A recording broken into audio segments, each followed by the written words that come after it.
साइबान अस्कल Mahnoor Fatima episode number 12, 13 and 14 part number 2। रात का खाना खाकर वो चाय पीने के लिए किचन में आई थी जब उससे दरवाजे के खुलने की आवाज़ आई। उसने चौंक के सर घुमाया तो वहाँ शायान खड़ा था, इसके बड़े चाचा का बेटा। 5 फुट 6 इंच से निकलता कद, सुर्खो सफ़ेद रंगत, खरी मखरूर नाक। वो प्यारा था मगर ज़रताश के लिए तो नहीं, क्योंकि आज उसका दिल किसी की एक नज़र पड़ने से ही ज़बरदस्त किस्म का धड़क गया था। जबकि शायान उसे देख रहा था।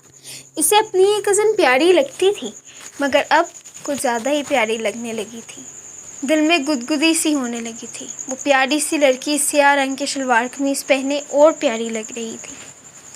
आपको कुछ चाहिए शानी भाई? उसकी नज़रों के इर्तिकास को महसूस करके वो सुर्ख हो गई थी। कभी बेसाख्ता बोल पड़ी, क्या बना रही हो? वो फुर्सत से आंखें टिकाए उसे देख रहा था, जो बड़ी बड़ी प्यारी सी आंखों से उसे देख रही थी, जिनमें एक मासूमियत का एक जहान आबाद था। उसे काम करते हुए कोई मोम की गुड़िया लग रही थी। मैं चाय, वो धीमे लहजे में बोली थी। अकेले? क्या मुझे नहीं पिलाओगी? जी ज़रूर, आप बैठे, मैं बना देती हूँ। ये कह के इसने केतली में 1 कप पानी और डाल दिया था। स्टडी कैसी जा रही है? फिर कुछ सोचने के बाद दोबारा पूछा गया था कि आज तो पहला दिन था ना तुम्हारा? जी आज पहला दिन था और अभी अच्छी ही जा रही है भाई, वो मासूमियत से बता रही थी। जबकि उसके दोबारा भाई कहने पे शायान का दिल किया कि अपना सर किसी दीवार में दे मारे। गुड ताशु, आज से तुम मुझे भाई नहीं कहोगी, वो ज़रताश से चंद कदम दूर खड़ा होकर कह रहा था। इसकी बातें सुन के ज़रताश के कप उठाते हाथ रुके थे। आप तो मुझसे बड़े हैं ना, आपको भाई कैसे ना कहूँ, उसने मासूमियत से कहा था। इतना भी बड़ा नहीं हूँ तो मुझे शानी कह सकती हो। मगर अम्मा तो कहती थी कि बड़ों को नाम से नहीं बुलाते। भला की मासूमियत भरा लहजा था। अब इस हवाले से अम्मा से ही बात करनी पड़ेगी। वो झुंझला गया था आखिरकार। ये कह के वो रुका नहीं बल्कि चल दिया था, जबकि वो उसे आवाज़ें देती ही रह गई थी। फिर जब वो ना रुका तो उसने भी कंधे उचकाए और अपने कमरे में चाय का कप लेकर चली गई। आज वैसे भी उससे बहुत काम था। आज से ये असाइनमेंट मिलनी थी जो इसे पूरी करनी थी। वो सुकून से बेड पर बैठ के अपना काम करने लगी। फिर अपना काम करके लंबी तान के सो गई, क्योंकि उसे आज लेट नहीं होना था। सुबह अपना दामन फैला चुकी थी। ज़रियाब जल्दी से तैयार होकर निकल गया था। आज वैसे भी उसे यूनिवर्सिटी जाना था, एक केस के सिलसिले में। ये यूनि शहर की सबसे बड़ी यूनि थी। आधे घंटे की मुसाफत के बाद वो वहाँ पहुँचा था। इसे इत्तला मिली थी कि यहाँ ड्रग्स बेचा जाता है।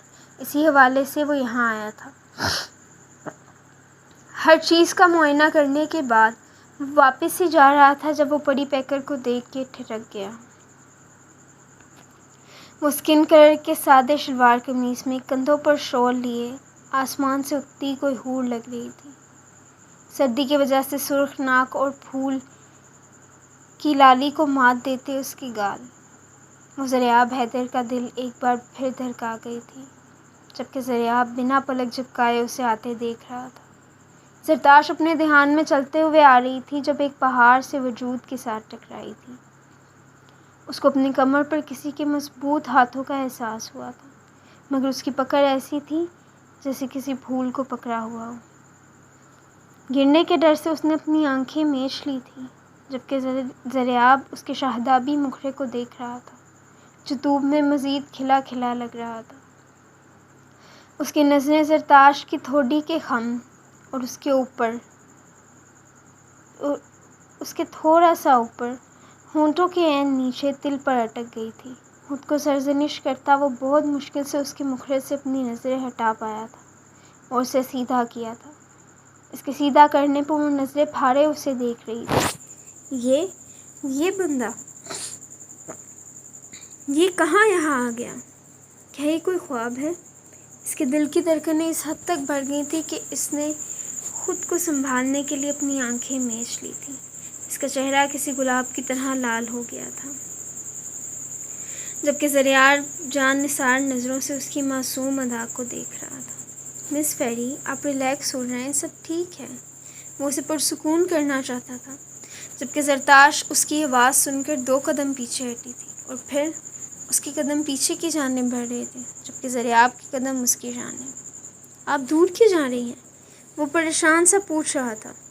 دل نے گوارا نہیں کیا تھا کہ وہ اس سے دور جائے۔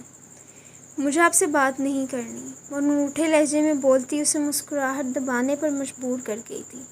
اپنے نازک قدم پیچھے بڑھاتے وہ اسے کوئی کانچ کی گڑیا لگ رہی تھی۔ اس کا لہجہ کسی چھوٹے بچے کے جیسا تھا۔ تمہیں چاہوں انداز بدل بدل کے، میری زندگی کا اکلوتا عشق ہو تم۔ کیوں بھائی، کیوں نہیں کرنی؟ استفسار مصنوعی سنجیدگی سے کیا گیا تھا۔ انداز ایسا تھا جیسے کسی چھوٹے بچے سے بات کر رہا ہو۔ کیونکہ اس دن آپ نہیں مانے۔ میں نے کہا بھی تھا کہ آپ مجھے نہ چھوڑیں گھر، مگر پھر بھی آپ نے اپنی ہی کی، اور ماما جانی کو چچی نے اتنی باتیں سنائیں۔ ان کی باتیں یاد آتے آنکھیں نم ہو گئی تھیں، جبکہ ذریعہ لب بھیج گیا تھا۔ اسے بے اختیار اس عورت پر طیش آیا تھا جو اس دن ذریعہ اور اس کی پرسنالٹی کو دیکھ کے شہد جیسی میٹھی بنی تھی، اور اصل میں تھی کیا؟ آج کے بعد آپ کو کوئی بھی کسی قسم کی بات نہیں سنائے گا، یہ ذریعہ حیدر خان کا آپ سے وعدہ ہے۔ اب آپ ریلیکس ہو کے جائیں، پیاری فیری۔ وہ آگے بڑھ کر اس کی آنکھوں میں دیکھ کے پر یقین لہجے میں کہہ رہا تھا، جبکہ وہ اس کے انداز کو دیکھ کے حیران ہو گئی تھی۔ کیا تھا وہ شخص؟ ہر بار ہر مشکل آسان کرنے آ جاتا تھا۔ میں ہینڈسم ہوں، یہ بات جانتا ہوں۔ اب جائیں، آپ کو دیر ہو رہی ہے، وہ شرارت سے کہتا اسے خونکوں کی طرح دیکھنے اور شرم سے سرخ ہونے پر مجبور کر دیا تھا، جبکہ وہ بس اس کے جانے کا سنتے ہی سر پیٹ بھاگ نکلی تھی۔ ہاں، آج بھی ذریعہ نے اسے اکیلا نہیں چھوڑا تھا، وہ اس کے ساتھ تھا، کسی سائے کی طرح۔ پھر بھلا عشق تو محبوب کی حفاظت کرنا سکھاتا ہے، تو وہ کیسے رہ لیتا اس کی حفاظت کیے بغیر؟ وہ کہتے ہیں عشق کی وضاحت کریں، ہم کہتے ہیں فقط محبوب کی اطاعت کریں۔ صاحبان، skill Mahnoor Fatima, episode number 12، 13 اور 14، پارٹ نمبر 2۔ رات کا کھانا کھا کر وہ چائے پینے کے لیے کچن میں آئی تھی جب اس سے دروازے کے کھلنے کی آواز آئی۔ اس نے چونک کے سر گھمایا تو وہاں شایان کھڑا تھا، اس کے بڑے چاچا کا بیٹا۔ 5 فٹ 6 انچ سے نکلتا قد، سرخ و سفید رنگت، کھری مغرور ناک۔ وہ پیارا تھا، مگر زرتاش کے لیے تو نہیں، کیونکہ آج اس کا دل کسی کی ایک نظر پڑنے سے ہی زبردست قسم کا دھڑک گیا تھا۔ جبکہ شایان اسے دیکھ رہا تھا، اسے اپنی یہ کزن پیاری لگتی تھی، مگر اب کچھ زیادہ ہی پیاری لگنے لگی تھی۔ دل میں گدگدی سی ہونے لگی تھی۔ وہ پیاری سی لڑکی سیاہ رنگ کے شلوار قمیص پہنے اور پیاری لگ رہی تھی۔ آپ کو کچھ چاہیے شانی بھائی؟ اس کی نظروں کے ارتکاز کو محسوس کر کے وہ سرخ ہو گئی تھی، کبھی بے ساختہ بول پڑی۔ کیا بنا رہی ہو؟ وہ فرصت سے آنکھیں ٹکائے اسے دیکھ رہا تھا، جو بڑی بڑی پیاری سی آنکھوں سے اسے دیکھ رہی تھی، جن میں ایک معصومیت کا ایک جہان آباد تھا۔ اسے کام کرتے ہوئے کوئی موم کی گڑیا لگ رہی تھی۔ میں چائے، وہ دھیمے لہجے میں بولی تھی۔ اکیلے؟ کیا مجھے نہیں